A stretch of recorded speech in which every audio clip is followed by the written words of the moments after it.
हाँ जी, good evening everyone. Welcome है आप सभी का अपने इस यूट्यूब चैनल रेगनार नर्सिंग क्लासेस में। तो डियर नर्सिंग कैंडिडेट्स, हम बात करने वाले हैं भाई जो डीएसएसबी की टोटल 1500 पोस्ट आई है नर्सिंग ऑफिसर की, उसी के बारे में। तो जो भी कैंडिडेट्स चैनल पे नए हो फटाफट से सब्सक्राइब कर लीजिएगा। आज का जो ये वीडियो है वो बड़ा ही खास रहने वाला है।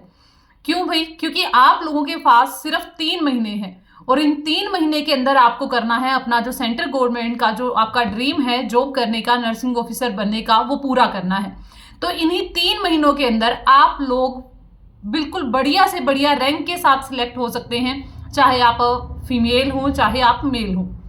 तो देखिएगा भाई, 1500 पोस्ट है आप लोगों के पास। आप लोगों को पता है 2 महीने आप लोगों को मिले हैं यहाँ पे फॉर्म फिल करने के लिए। तो आज की वीडियो को शेयर कर दीजिएगा सारे उन कैंडिडेट्स तक जो नॉन नर्सिंग और नर्सिंग जो सब्जेक्ट्स हैं उनको अच्छे से टैकल करना चाहते हैं। वो चाहते हैं कि आपका जो 2024 में नई पोस्ट आई है उसमें आपका सिलेक्शन हो जाए, क्योंकि आप लोगों के पास 2 महीने हैं फॉर्म फिल करने के लिए। 1 महीना है आपके पास फॉर्म फिल करने के बाद, जब आपका एडमिट कार्ड आ जाएगा, आपके एग्जाम की डेट आएगी, तो लगभग हम मिला के चले तो 3 महीने हैं। तो इन 3 महीने के अंदर आप लोग भी डीएसएसबी में 100% श्योर सिलेक्शन गेन कर सकते हो। ये मेरी श्योरिटी है। कैसे मैम? ये हम पूरा इस वीडियो में डिस्कस करने वाले हैं। तो देखिए, पहले हम बात करते हैं यहाँ पे नर्सिंग से और नॉन नर्सिंग। 2 कंपार्टमेंट में 2 सेक्शन में आपका एग्जाम यहाँ पे आपको मिलने वाला है। टोटल 200 क्वेश्चंस होंगे आपके, जहां पे आप लोगों को एलिजिबिलिटी क्राइटेरिया फुलफिल करके दोनों ही सेक्शन में आप लोगों के लिए जो पासिंग मार्क्स होंगे वो लेने जरूरी है। ठीक है, कंपटीशन काफी तगड़ा रहने वाला है, क्योंकि डीएसएसबी की वैकेंसी 2019 के बाद फिर से आई थिंक अभी रिपीट हुई है। ठीक है ना? तो और ये वैकेंसी भी बहुत बड़ी है, छोटी वैकेंसी नहीं है। तो ऑल इंडिया कैंडिडेट्स इसमें फाइट करने वाले हैं। तो फर्स्ट ऑफ ऑल अगर हम लोग बात करें यहाँ पे नर्सिंग सब्जेक्ट्स के रिगार्डिंग कि मैम उसका लेवल कैसा रहेगा या फिर आप लोगों को क्या पढ़ने की जरूरत है वहां पे, तो अगर आप नॉन नर्सिंग और नर्सिंग पार्ट्स की बात करें तो नर्सिंग में आप लोगों को बिल्कुल बेसिक से बेसिक जो आपका कंसेप्ट है ना वो क्लियर होना चाहिए भाई।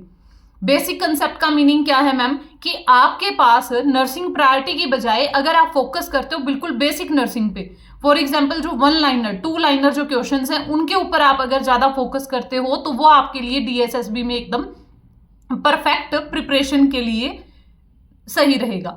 अगर बात करते हैं मैम कि हम ये अपने कंसेप्ट अभी 3 महीने हैं हमारे पास, हम कैसे क्लियर कर सकते हैं। आप में से काफी बच्चे ऐसे होंगे जो प्राइवेट जॉब करते हैं और बहुत सारे बच्चे ऐसे भी होंगे जो प्राइवेट जॉब कर करके सफोकेट हो चुके होंगे कि मैम बस अब हम लोग प्राइवेट जॉब नहीं कर सकते, या फिर अब हमें क्या करना है, सिर्फ सिलेक्शन ही चाहिए।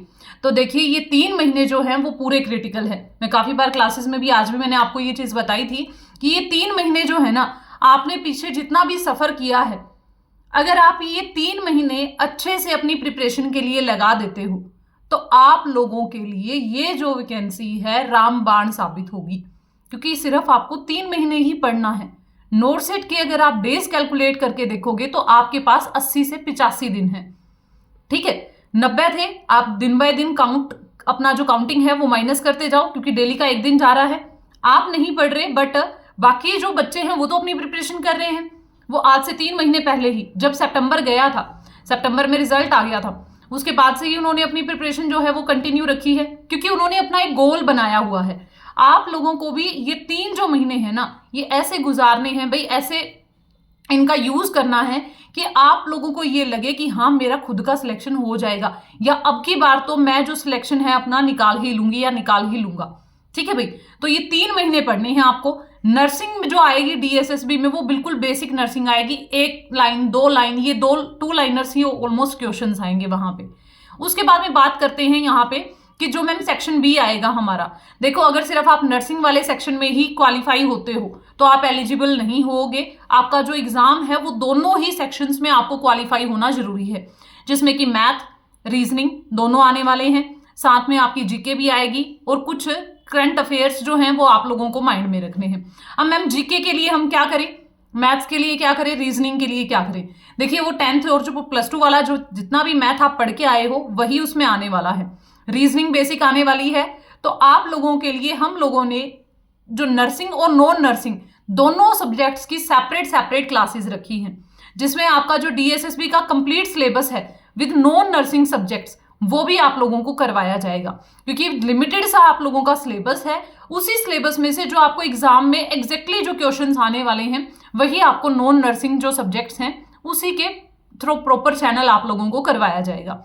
ठीक है, अब देखो भाई 3 महीने में आप लोगों के पास है ये 3 महीने, या तो आप लोग इनको वेस्ट कर दो या फिर आप भी एक 90,000 1 लाख की सैलरी के हकदार हो सकते हो। नॉर्सेट का एग्जाम है 14 अप्रैल को, तो आप सभी को पता है लगभग 3,500 से 5,000 के बीच में सीटें, मतलब 4,000 सीट तो पक्की आने वाली हैं। 5,000 आए वो आपका लक होगा, बट आपको लेनी है सिर्फ एक। इस एक के लिए आपको इतना फाइट करना पड़ेगा कि आप लोग बाकी बच्चों को पीछे छोड़ के, सिर्फ कंपटीशन होगा 20,000 बच्चों के अंदर और आपको उन 20,000 में से एक बनना है। ठीक है, आई थिंक कि आप लोगों को ये चीजें समझ में आ रही होंगी, क्योंकि देखो बहुत सारे बच्चे एग्जाम देते हैं और बहुत सारों में से सिर्फ आपको पता है प्री दे के मेंस में सिर्फ 20 से 25,000 बच्चा ही जाता है, और जो 20 से 25,000 बच्चे जाएंगे उनके अंदर सिर्फ आपको अपना जो रैंक है वो आप 100, मतलब अगर अंडर आप 1000 भी ले आते हो ना, आपको अपना मनचाहा जो एम्स है वो मिल जाएगा। ठीक है, आपने प्रीवियस जो हमारे रिजल्ट्स है वो देखे होंगे, लगभग 1692 ऐसी कैटेगरी तक भी एम्स बठिंडा मिला है। ठीक है, तो आप लोग बस थोड़ा सा आप लोगों को कंसंट्रेट करने की जरूरत है यहाँ पे कि आपका जो गोल है, क्या आप भी प्राइवेट ड्यूटी से परेशान हो चुके हो, या फिर आपको भी ये लगता है कि हम लोग कब तक प्राइवेट जॉब करते रहेंगे। कभी तो गवर्नमेंट के लिए भी ट्राई करना चाहिए, एटलीस्ट अपने आप को एक मौका तो देना चाहिए कि मैम हम भी गवर्नमेंट सेक्टर में जाना चाहते हैं। ऑफकोर्स आप लोगों ने 7 से 8 लाख की डिग्री की है तो इतने पैसे लगाए हैं, उसके लिए आप एटलीस्ट एक चांस अपने आप को जरूर दे के देखें। ठीक है, प्रिपरेशन करो, चाहे आप लोग सेल्फ स्टडी करो, बट मेरा आपको मोटिवेट करने का मीन ये है कि आप लोग अपनी स्टडी स्टार्ट करो। ये जो टाइम है स्पेशली 80-20 है नॉर्सेट में, गर्ल्स को तो बिल्कुल भी नहीं छोड़ना चाहिए एम्स नॉर्सेट का जो एग्जाम है। ठीक है, तो भाई आई थिंक कि आप लोगों के लिए ये वीडियो जो रहा होगा वो बहुत ही ज़्यादा बेनिफिशियल रहा होगा। अगर बेनिफिशियल रहा है तो लाइक शेयर कर दीजिएगा, और मिलेंगे नेक्स्ट इन्फॉर्मेटिव वीडियो के साथ में। GNM भी भर सकते हैं फॉर्म और BSc नर्सिंग भी भर सकते हैं, DSSB का फॉर्म, लेकिन GNM वालों के पास शायद 1 या 2 साल का एक्सपीरियंस मांगा हुआ है, वो आप लोगों के पास आई थिंक 50 बेडेड हॉस्पिटल में। ठीक है, तो 50 बेडेड हॉस्पिटल में आप लोगों के पास एक्सपीरियंस होना चाहिए, 1 या 2 साल का जो भी मांगा हुआ है, एक बार आप रीचेक कर लीजिएगा। और BSc nursing without any experience आप फॉर्म फिल कर सकते हैं। ठीक है, तो भाई मेरा यही रहेगा कि आप लोग तैयारी करो, अपनी प्रिपरेशन इतने अच्छे से करो कि आप लोग फर्स्ट अटेम्प्ट में ही सिलेक्ट हो जाओ। सेंट्रल गवर्नमेंट की इतनी जो जॉब्स है आप लोगों को 2024 में मिल रही हैं, वो आप लोगों को 2025 में नहीं मिलने वाली हैं।